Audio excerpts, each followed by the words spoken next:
दोस्तों चलिए बात करते हैं आज नाउन केसेस की। दोस्तों नाउन केसेस जिसको हिंदी में कारक बोलते हैं, बहुत छोटा टॉपिक है और बहुत इंटरेस्टिंग टॉपिक है। अगर आपने एंड तक क्लास देखी तो आपको आज ही पूरा क्लियर हो जाएगा। तो दोस्तों नाउन केसेस कितने टाइप्स के होते हैं बात करते हैं।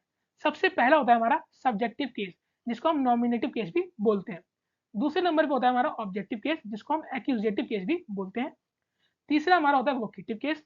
चौथा नाउन इन एपोजिशन, इसके और भी नाम है, अभी हम आगे डिस्कस करेंगे। डेटिव केस और पॉजिटिव केस जानेंगे बारी बारी इन सारे केसेस के बारे में। बहुत छोटे छोटे केसेस हैं और बहुत इंटरेस्टिंग है। चलिए शुरू करते हैं। तो सबसे पहले बात करेंगे सब्जेक्टिव केस, यानी कि जिसको नॉमिनेटिव केस भी बोलते हैं। When noun in the sentence use like a subject. दोस्तों किसी भी सेंटेंस में, किसी वाक्य में, जब उसका जो नाउन होता है उसको अगर हम सब्जेक्ट के रूप में यूज कर ले, कर्ता के रूप में यूज कर ले, तो उसको हम सब्जेक्टिव केस कहते हैं। एग्जाम्पल देखिए, Rahul rights an essay. Rahul ने एक ऐसे लिखा। अब दोस्तों देखिए, राहुल क्या है? राहुल नाउन है। मैंने आपको पढ़ाया था पहली क्लास में कि दुनिया में हर चीज नाउन होती है, ठीक है। अब राहुल क्या है? राहुल एक नेमिंग वर्ड है, राहुल एक नाउन है। और साथ में राहुल एक सेंटेंस का सब्जेक्ट भी है, क्योंकि यहाँ पे काम कौन कर रहा है? सब्जेक्ट कौन होता है? जो काम कर रहा होता है। तो यहाँ पे ऐसे लिख कौन रहा है? ऐसे राहुल लिख रहा है। तो राहुल हमारा सब्जेक्ट भी हुआ और राहुल हमारा नाउन भी हुआ। तो सेंटेंस में जब सब्जेक्ट जो है वो नाउन भी हो तो हम उसे बोलते हैं सब्जेक्टिव केस, है ना। अगला देखिए, सरला रीड्स अ नॉवल। अब सरला क्या नाउन भी है और सरला सब्जेक्ट भी सेंटेंस का, क्योंकि सरला ही नॉवल पढ़ रही है ना। तो हमारा क्या हुआ? Subjective case. Mohan is playing chess. Mohan क्या है? नाउन भी है और सब्जेक्ट भी है, क्योंकि चेस खेल कौन रहा है? चेस मोहन ही खेल रहा है ना। बहुत सिंपल। क्या? जब सेंटेंस के अंदर नाउन है वो सब्जेक्ट भी हो तो हमारा सब्जेक्टिव केस हो जाता है, ठीक है। अब बात करते हैं अगले केस की तरफ, ऑब्जेक्टिव केस। दोस्तों बिल्कुल नाम से ही आप समझ सकते हैं ऑब्जेक्टिव केस कि जब सेंटेंस में जो ऑब्जेक्ट है वो नाउन भी हो तो हमारा वो ऑब्जेक्टिव केस कहलाता है। When noun in the sentence use like object, जब सेंटेंस के अंदर जो नाउन है उसको हम ऑब्जेक्ट के रूप में यूज कर लें तो हमारा ऑब्जेक्टिव केस कहलाता है। एग्जाम्पल, राहुल ईट्स अ बनाना। राहुल ने बनाना खाया। बनाना क्या है? बनाना हमारा नाउन भी है और बनाना हमारे यहाँ पे ऑब्जेक्ट भी है ना। मोहन राइड्स अ बाइक। बाइक क्या है? ऑब्जेक्ट भी और नाउन भी है। She is watching a movie. Movie क्या है? नाउन भी है, ऑब्जेक्ट भी है। तो समझ रहे हो ना कितना आसान था। तो सब्जेक्टिव केस और ऑब्जेक्टिव केस समझ में आया, बहुत सिंपल है। आगे बढ़े, वोकेटिव केस। दोस्तों अब यहाँ समझिए, वोकेटिव केस क्या होता है?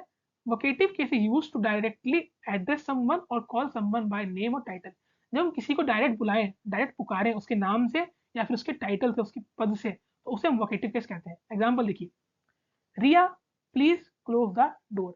अब यहाँ पे हम किसको बुला रहे हैं? यहाँ पे रिया को बुला रहे हैं। तो रिया हमारा क्या हुआ? वोकेटिव केस हुआ, क्योंकि रिया से हम काम करने को बोल रहे हैं कि भाई रिया कृपया दरवाजा बंद कर दीजिए, है ना। अगला देखिए, I am telling you sir this is not right. I am telling you sir, तो किसको बुला रहा हूँ, किसको पुकार रहा हूँ, किसको एड्रेस कर रहा हूँ मैं? सर को। तो सर हमारे क्या हुआ? वोकेटिव केस हुए। Hey friends listen carefully. Hey friends मतलब हम किसको सुनने को बोल रहे हैं? फ्रेंड्स को। फ्रेंड्स हमारे क्या हुए? वोकेटिव केस हुए। तो समझ में आया? जब जिसको बुलाया जाए या जिसको पुकारा जाए तो वही हमारा वोकेटिव केस होता है। अगला है हमारा दोस्तों नाउन इन एपोजिशन, जिसको हम नाउन इन प्रोक्सिमिटी बोलते हैं और नाउन इन नियरनेस भी बोलते हैं। देखिए, a noun in apposition is a noun place next to another noun to explain और डिफाइन इट मोर क्लियरली। जब एक नाउन के साथ दूसरा नाउन आए पहले वाले नाउन को जस्टिफाई करने के लिए या क्लेरिफाई करने के लिए, तो उसी को हम नाउन इन एपोजिशन बोलते हैं। कैसे? देखिए, यहाँ पे होता क्या, सेंटेंस में एक नाउन होगा, उस नाउन को समझाने के लिए उसकी वो नाउन कौन है, एक दूसरा नाउन आएगा, ठीक है। वो दोनों नाउन होंगे किसके लिए? एक ही इंसान के लिए होंगे। समझ में नहीं आया? एग्जाम्पल देखिए, my brother a doctor lives in Delhi. यहाँ पे पहले नाउन क्या है? माई ब्रदर, यानी कि मेरा भाई। अब मेरा भाई अ डॉक्टर, जो कि एक डॉक्टर है, तो मेरा ब्रदर, माई ब्रदर कौन है? डॉक्टर है। तो माई ब्रदर वाले नाउन को बताने के लिए कि वो कौन है, एक दूसरा नाउन हम यूज कर लिया, a doctor lives in Delhi. तो देखा आपने, एक नाउन को समझाने के लिए फिर एक्सप्लेन करने के लिए दूसरा नाउन जब आ जाए तो उसी को हम बोलते हैं नाउन इन एपोजिशन। तो यहाँ पे जो अ डॉक्टर हुआ भाई हमारा क्या हुआ? एपोजिशन हुआ माई ब्रदर के लिए। अगला एग्जाम्पल देखिए, Rani Lakshmibai the queen of Jhansi. Rani Lakshmibai तो एक नाउन था ही, लेकिन कौन थी वो? The queen of Jhansi. हमें कैसे मालूम चला कि झांसी की क्वीन है? वो इस वाले नाउन से। तो ये नाउन जब आया, जिसने इस वाले नाउन को क्या करा? एक्सप्लेन किया कि वो कौन है, तो ये noun the queen of Jhansi क्या हुआ? एपोजिशन हो गया, ठीक है। अगला देखिए, डॉक्टर कलाम। डॉक्टर कलाम एक नाउन था। The missile man of India, कि वो कौन है? वो मिसाइल मैन ऑफ इंडिया थे। तो भैया इस नाउन जो कि डॉक्टर कलाम है, इसको एक्सप्लेन किसने करा? दूसरे नाउन ने, the missile man of India ने। तो यहाँ पे हमारा नाउन एपोजिशन कौन हुआ? The missile man of India. तो पहले नाउन को एक्सप्लेन करने के लिए दूसरा नाउन आता है, जो दूसरा नाउन आता है उसी को हम बोलते हैं नाउन इन एपोजिशन। क्लियर हुआ? अब दोस्तों यहाँ पे एक नोट भी आप लिख लीजिए, याद कर लीजिए, समझ लीजिए कि जो एट्रीब्यूट होते हैं is always use after noun. जो एट्रीब्यूट होते हैं जो पुकारते हैं जिस चीज से, वो हमेशा नाउन के बाद आते हैं। कैसे? एग्जाम्पल देखिए, my friend Rahul has come, मेरा मित्र राहुल आया। ये दोस्तों गलत होगा, क्योंकि माई फ्रेंड किसके लिए यूज हुआ है? राहुल के लिए यूज हुआ है, राहुल को जस्टिफाई करने के लिए यूज हुआ है, तो ये बाद में आएगा। Rahul my friend has come, Rahul मेरा मित्र आया। तो देखा आपने, मीट माई फ्रेंड राहुल, ये गलत होगा। इसका क्या होगा? Meet Rahul my friend. जो एट्रीब्यूट होते हैं जो एक्सप्लेन करने के लिए आते हैं दूसरे नाउन को, वो हमेशा पहले नाउन के बाद आएंगे। ठीक है दोस्तों, नेक्स्ट की बात करें, नेक्स्ट है हमारा dative case. To find more than one object in a sentence we use dative case. कि किसी सेंटेंस के अंदर एक से ज्यादा ऑब्जेक्ट पता लगाने को ही हम डेटिव केस कहते हैं।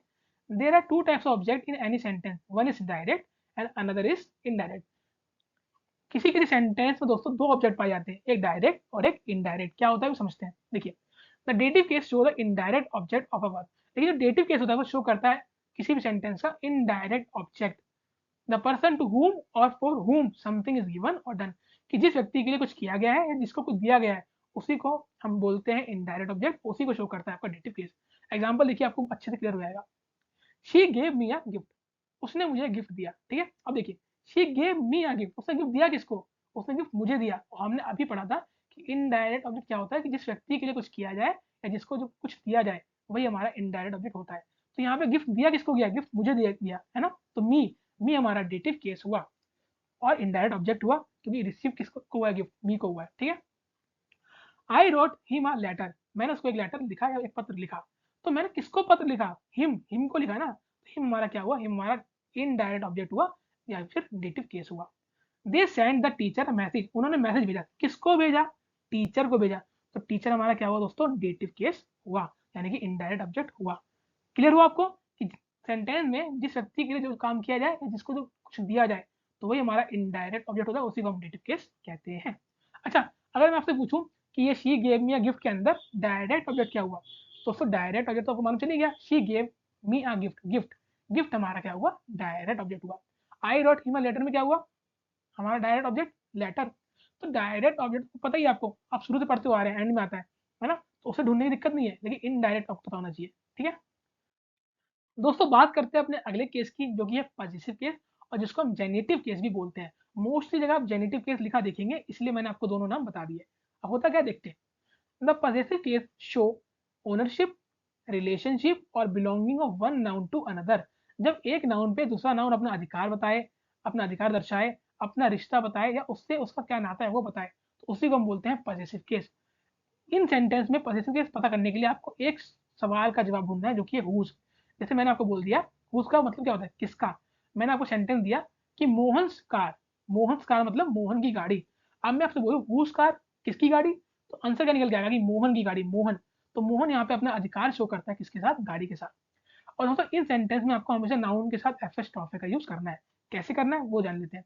अगर नाउन सिंगुलर हुआ, तो आपको उसके साथ लगाना है एफ एस टॉफे। जैसे कि रवि पेन, रवि क्या था? सिंगुलर था, इसलिए हमने सिंपल उसके साथ एफ स्टॉप लगा दिया, रवि पेन, कि रवि का पेन।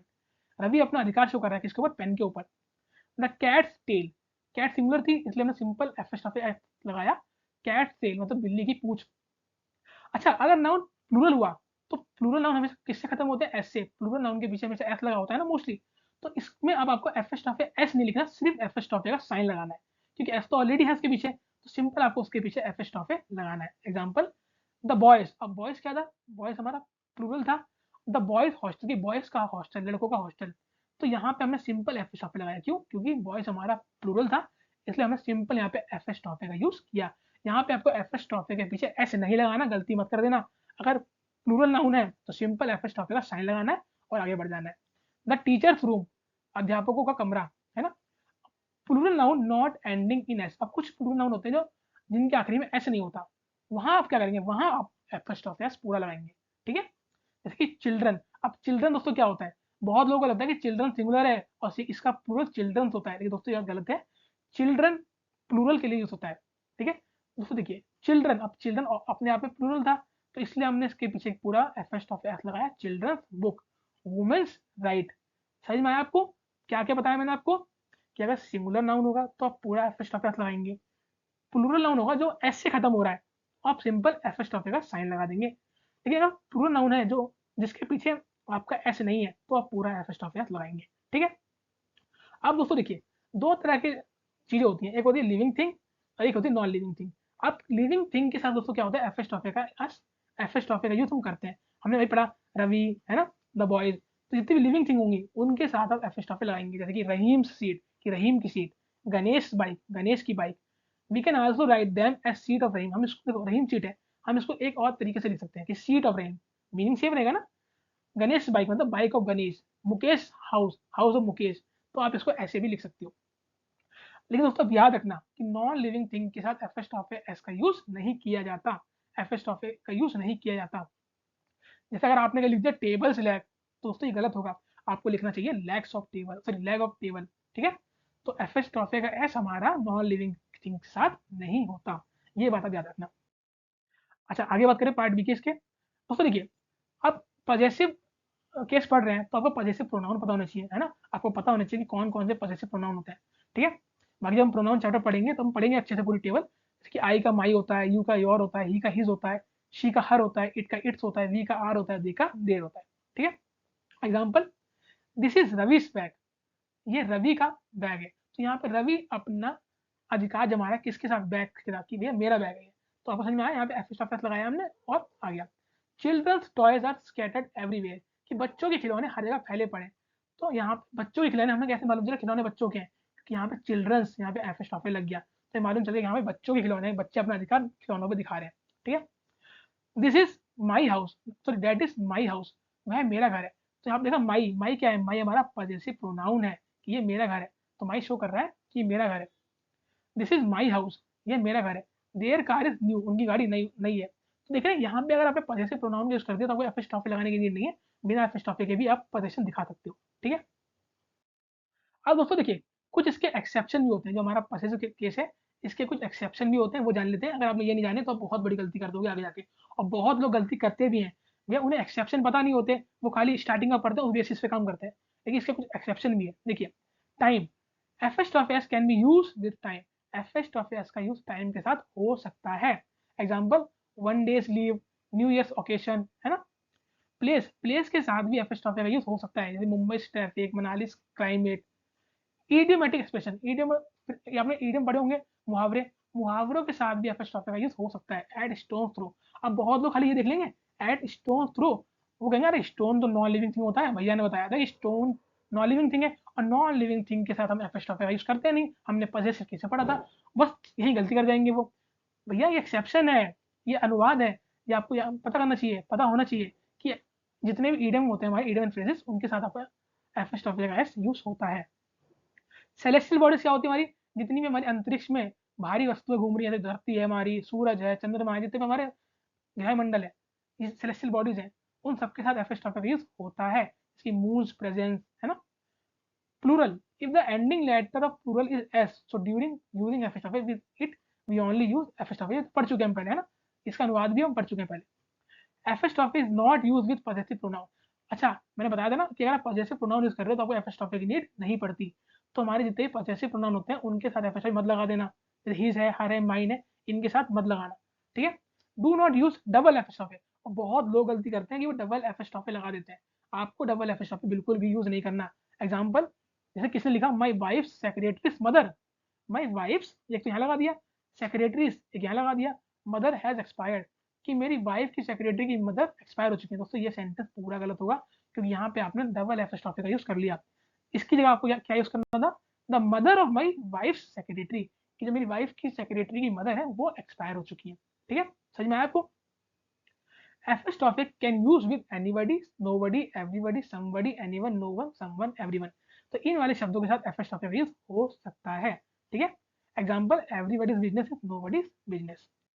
अब यहाँ पे आपको एक नोट और है आखिरी, वो आप और याद कर लो। अगर जो मैंने अभी आपको वर्ड बताइए था वर्टिकल वन वाले, अगर इनके बाद एल्स का यूज हो गया, एल्स वर्ड आ गया, तो फिर आपको एफ स्टॉप इन वर्ड्स के साथ नहीं लगाना, फिर आप एफ स्टॉप लगाओगे एल्स के साथ। जैसे कि I can rely on your words not somebody else, देखा आपने यहाँ पे समबडी के बाद एल्स आ गया, इसलिए हमने एफ स्टॉप का यूज एल्स के साथ किया, समबडी के साथ नहीं किया, ठीक। आई ओबे योर ऑर्डर, मैं आपके ऑर्डर्स मानूंगा, मैं मानता हूँ, एंड नो बडी एल्स, लेकिन किसी और के नहीं। तो आपने देखा यहाँ पे नो बडी था इसलिए आप एल्स पे आ गया। तो हमने एफएस्टॉफे के साथ एल्स के साथ एफएस्टॉफे लगाया, नोबडी के साथ नहीं लगाया। तो आपको एक्सेप्शन समझ में आया? तो आज का क्विज देख ले दोस्तों। आज का क्विज क्या है आपके लिए? In the sentence Riya gave her brother a gift, इस सेंटेंस के अंदर आपको बताना है कि कौन सा केस हर ब्रदर जो है वो कौन सा केस शो कर रहा है, nominative case, objective case, dative case या फिर वोकेटिव केस। तो बताइए दोस्तों, इसका राइट आंसर होगा डेटिव केस। क्यों? हर ब्रदर जो है वो एक इनडायरेक्ट ऑब्जेक्ट है, क्योंकि रिया ने जो गिफ्ट दिया किसको दिया? अपने भाई को दिया। हमने डेटिव केस में पढ़ा भी था। किसके लिए? जिस व्यक्ति को जो चीज दी जा रही हो, जिसके लिए बात हो रही हो, वही हमारा डेटिव केस होता है और इसको हम इनडायरेक्ट ऑब्जेक्ट भी बोलते हैं। समझ में आ गया? आज के लिए आपको होमवर्क क्वेश्चन क्या है? Which of the following sentence contain a noun in vocative case, इनमें से कौन से सेंटेंस के अंदर नाउन वोकेटिव केस है? इसका आंसर आप कमेंट बॉक्स में दीजिएगा। बाकी अगर आपको आज की वीडियो अच्छी लगी, इसे लाइक करें, कमेंट करें, शेयर करें। और अगर आपने पिछली कोई भी वीडियो नहीं देखी नाउन की, आर्टिकल की, है ना, तो आप वो देख लेना, लिंक आपको ऊपर आई बटन में मिल जाएगा। ठीक है, मिलता हूँ आपको नेक्स्ट क्लास में, तब तक के लिए गुड बाय।